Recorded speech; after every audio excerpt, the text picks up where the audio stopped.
There have been a couple of events in Canada in the last week that really caught my interest. They're quite fascinating, actually. There was one case on the border crossing with the United States at Coutts, Alberta, where I believe it was the RCMP seized a bunch of weapons and body armor and ammunition from a bunch of people who may or may not have been affiliated with the protests out there. And there's this other issue of a woman who is said to have been trampled by an RCMP horse or a police horse. The equine unit was out. Everyone saw them. Now, what's interesting is what people believe. As I speak, I'm not satisfied that the facts have actually come out about everything in either case. We don't really know what happened yet. There will be inquests into both, I presume. There'll be an actual court trial for the one about the weapons seized, and all the details will come out in court. But what was interesting was following the social media chatter in real time while it's happening, and it's still happening as we speak.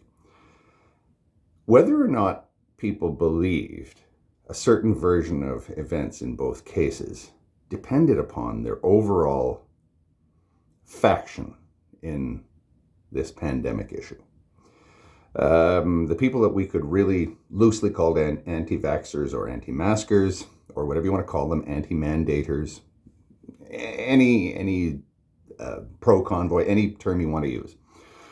They would say that, yes, the person was trampled, and though the guns were planted on the people at the U.S. border in Coutts, Alberta. The pro-maskers, pro-staters, Trudeau lovers, whatever you want to call them, they would have said, no, the guns were not planted. They're a bunch of violent rednecks out to create a Nazi dictatorship in our country. And that woman was not run over by an RCMP horse. She probably threw herself down, or it was just a bad camera angle, or somebody threw a bicycle at the police horse or something like this. And these are being argued quite vehemently. I wonder if any of the people who have taken these sorts of sides and are acting with such blindness, which I may be doing myself here, like I allow that right now. I might be guilty of this very second.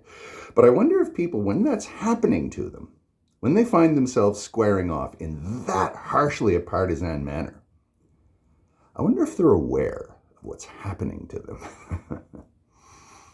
Choose life.